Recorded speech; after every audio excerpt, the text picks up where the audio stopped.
Hello everyone, welcome to all of you. My name is Ankit Kumar और इस video में हम सीटेट एग्ज़ाम के बारे में जानने वाले हैं। सीटेट एग्ज़ाम से संबंधित सारी डिटेल मैं आपको इस लेक्चर में बताने वाला हूं। तो अगर आप भी सीटेट एग्ज़ाम की प्रिपरेशन करना चाहते हो तो सबसे पहले आपको चाहिए कि इस एग्ज़ाम के बारे में आपको सारी नॉलेज हो।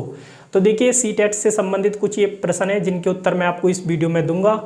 तो हम जानेंगे सीटेट एग्ज़ाम क्या होता है, साथ ही सीटेट एग्ज़ाम के फ़ायदे यानी इसके बेनिफिट्स क्या हैं।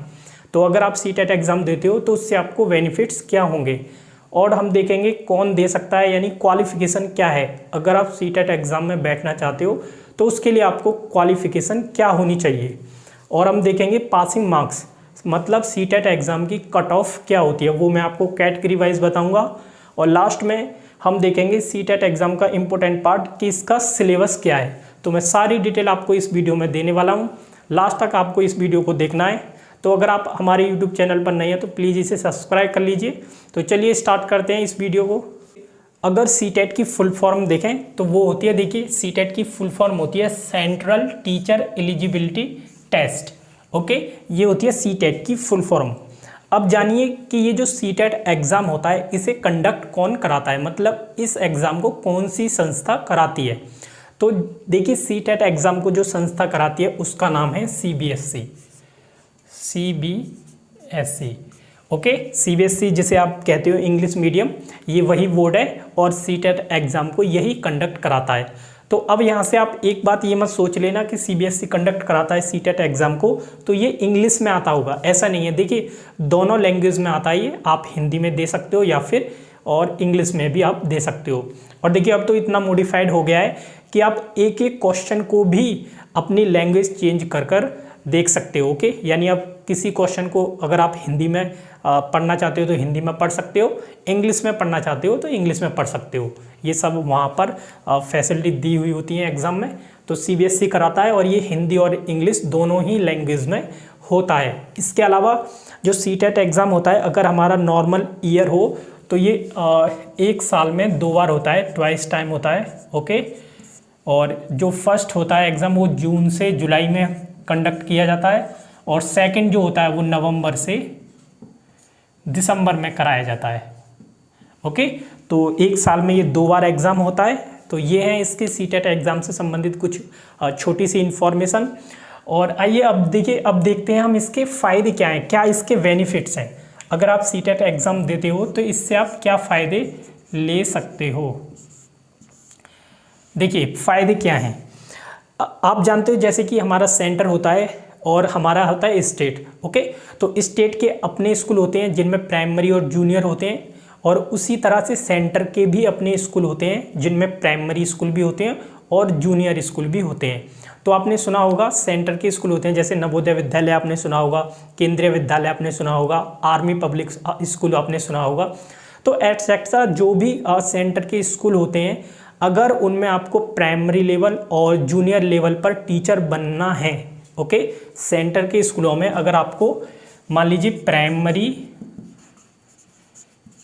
या फिर जूनियर, ओके, प्राइमरी आप जानते हो क्लास 1 से 5 तक और ये 6 से 8 तक।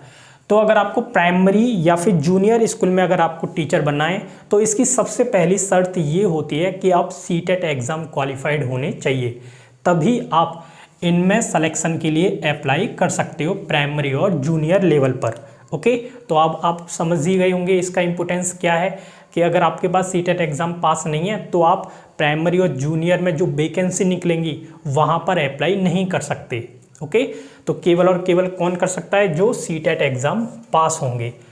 और देखिए, इसके अलावा मैं आपको बताऊँ कुछ स्टेट भी हैं जिन्होंने सीटेट एग्ज़ाम को मान्यता दे रखी है। देखिए, आप जैसा कि आप जानते हो कुछ स्टेट है हमारे देश में जो अपना टेट एग्ज़ाम कंडक्ट कराते हैं, जैसे हमारे उत्तर प्रदेश में यूपी टेट होता है। तो यहाँ पर ये कहा गया है कि अगर आप यूपी टेट क्वालिफाइड नहीं है लेकिन सीटेट क्वालिफाइड हैं तो तब भी आप सुपर टेट के लिए एलिजिबल हो, मतलब उसका फॉर्म भर सकते हो। ओके, तो कुछ राज्यों में सीटेट भी चलता है और सेंटर में तो ये है ही। तो ये छोटी सी इन्फॉर्मेशन थी। अब देखिए, प्राइमरी लेवल और जूनियर लेवल के बारे में मैंने आपको बता दिया यहाँ पर।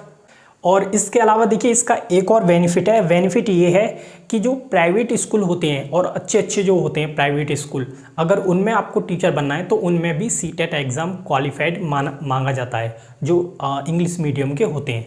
ओके, तो वहाँ भी आप अगर जा सकते हो तभी, अगर आपके पास सीटेट एग्ज़ाम क्वालिफाइड हो। तो सीटेट एग्ज़ाम का वाइडली बेनिफिट होता है। अब देखिए इसके अलावा हम देखते हैं अब कि इसको कौन दे सकता है, यानी क्वालिफ़िकेशन क्या होनी चाहिए आपके पास अगर आपको सीटेट एग्ज़ाम देना है। ओके, देखिए क्वालिफ़िकेशन में आपके पास ग्रेजुएशन होनी चाहिए। ग्रेजुएशन में कुछ भी हो, ग्रेजुएशन प्लस बीएड या फिर बीटीसी, जिसे आप डीएलएड भी बोलते हैं। ओके, कौन दे सकता है सीटेट एग्ज़ाम को? जो ग्रेजुएशन हो प्लस बीएड या फिर इनमें से एक हो बीटीसी। ओके, वे सीटेट एग्ज़ाम दे सकते हैं।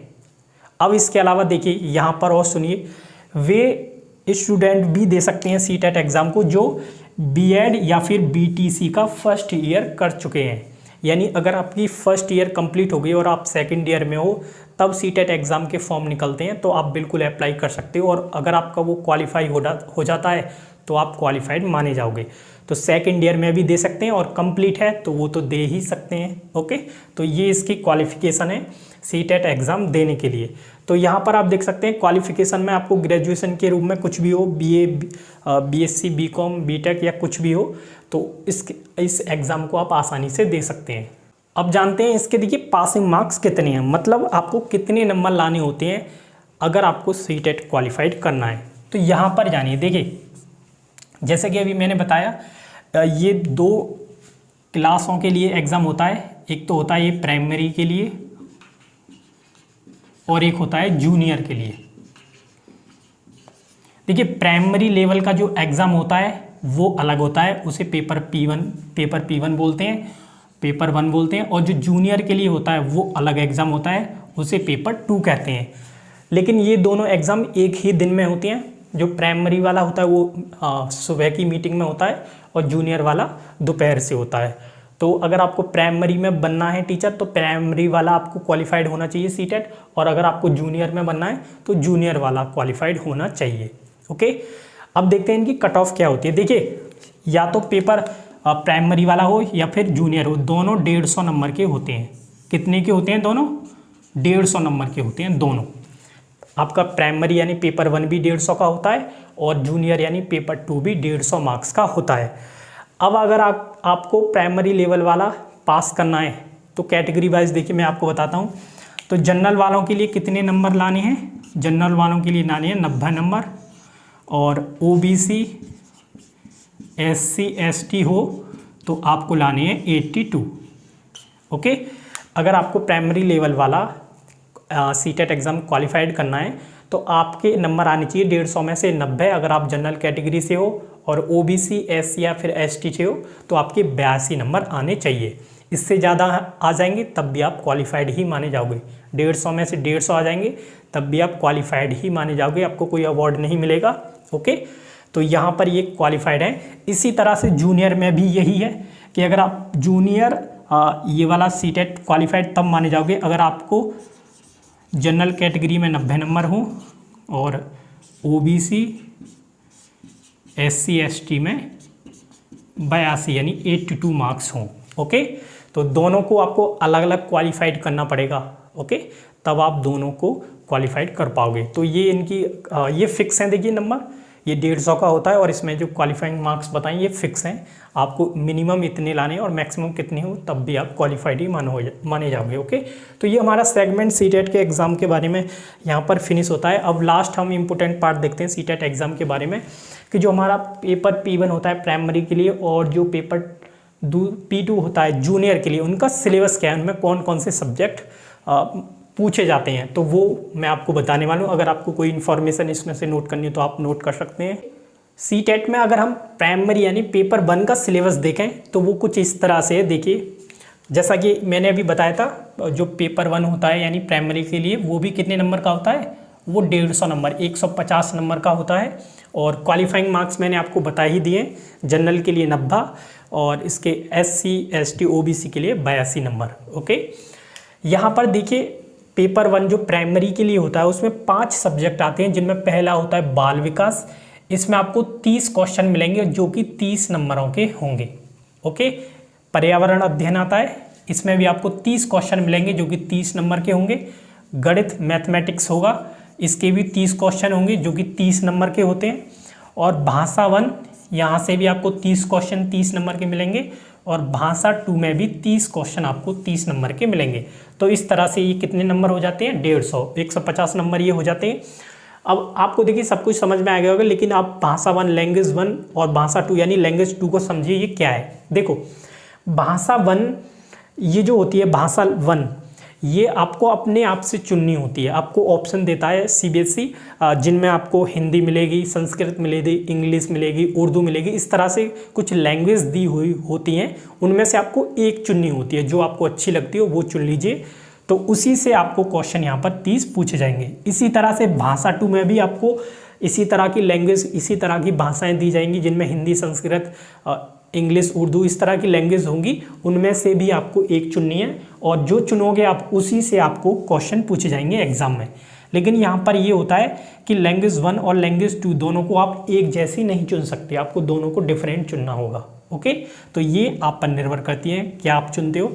और इस पर भी मैं आपको वीडियो दूंगा जिसमें मैं बताऊंगा कि किस तरह की आपको लैंग्वेज चुननी है, जिससे कि एक अच्छा कॉम्बिनेशन इनके बीच में बने। ओके, तो ये आपका 150 नंबर का। इसी तरह से अगर हम जूनियर के लिए देखते हैं, जिसे हम पेपर 2 कहते हैं, ये भी आपका कितने का आता है, 150 नंबर का आता है।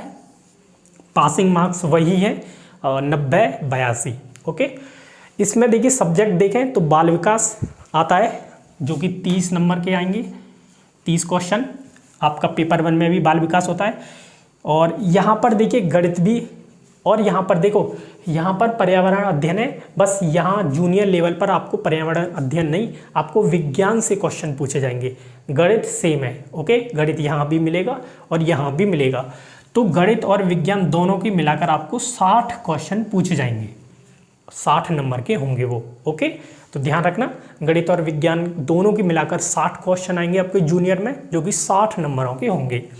यहाँ भी वही है, लैंग्वेज 1, भाषा 1 30 और भाषा 2 30 नंबर की। ओके, यहाँ भी इसी तरह से ऑप्शन मिलेंगे और यहाँ भी लैंग्वेज 2 में इसी तरह से ऑप्शन मिलेंगे। तो आप देख सकते हो दोनों में 4 सब्जेक्ट तो कॉमन है, बाल विकास, मैथ और लैंग्वेज 1 और लैंग्वेज 2।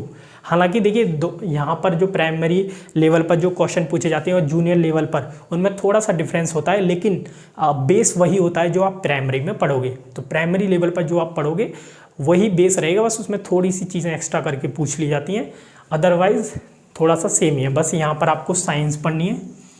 और देखिए यहाँ पर जब आप पर्यावरण अध्ययन करोगे तो आप मैक्सिमम पार्ट यहाँ पर साइंस का पढ़ ही लोगे। पर्यावरण अध्ययन में भी थोड़ी बहुत साइंस ही पढ़ी जाती है। तो इस तरह से ये कुछ मिलता जुलता दोनों एक दूसरे से जुड़े हुए से पेपर हैं और ये आसानी से क्वालिफाइड हो जाते हैं। तो ये सब स्ट्रेटजी भी मैं आपको बताता चलूँगा और सारी इन्फॉर्मेशन मैं आपको दे दूँगा।